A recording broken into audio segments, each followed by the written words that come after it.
Are there a couple of guys in particular that you can say you think will make your team better, regardless of no free agent signings or whatever, why you're going to be as good as last year because of these guys? Correct. I think first and foremost, it's important that every guy on the team has to take a step. You know, even a guy like Travis Zajac or Andy Green have been here a long time. Those guys have to continue to stay fit and get better and find a way to keep their edge and be effective players. But I think when you look throughout our team, when you look at a guy like Pavel Zacha, you know, Pav's coming into his third year, you know, he's a guy we'd like to see take a step to a bit of a more offensive role, some more special teams for him, use his size and his speed and really truly be a factor.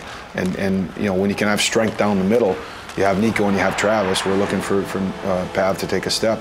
I think when you look in the blue line, a guy like Damon Severson, you know, Damon's a young guy, and you know, with Johnny Moore leaving and with the talent level that Damon has, we need to see him take a step to be one of those top 4, top 3 defensemen that can play against the other team's top lines. He can distribute the puck.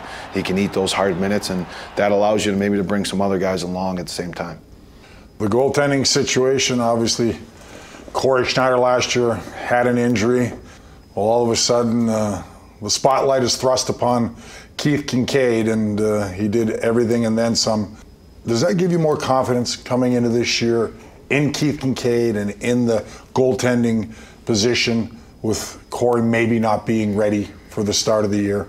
It certainly does. You know, Keith came in, and we've been together now going into our 4th year, and you know, he's always been pushing. He wants to play a little bit more. He's a very competitive kid.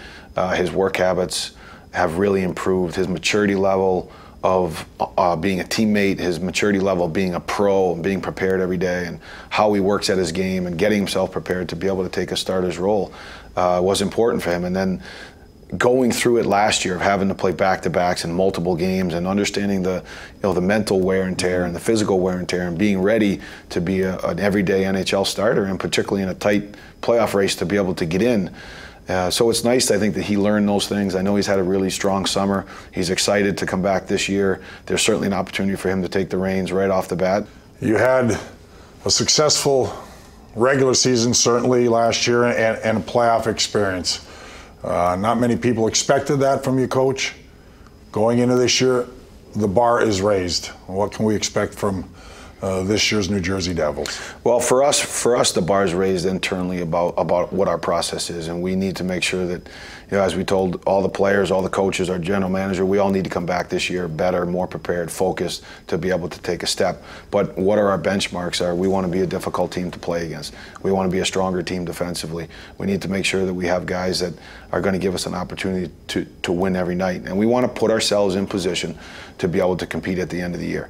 And that's our focus, though, starts with training camp and into our day-to-day. That our process has to be elite, and if that is an elite process of how we prepare, how we play day in and day out, that's going to give us a chance to maximize the group that we have, and that's what our challenge is this year.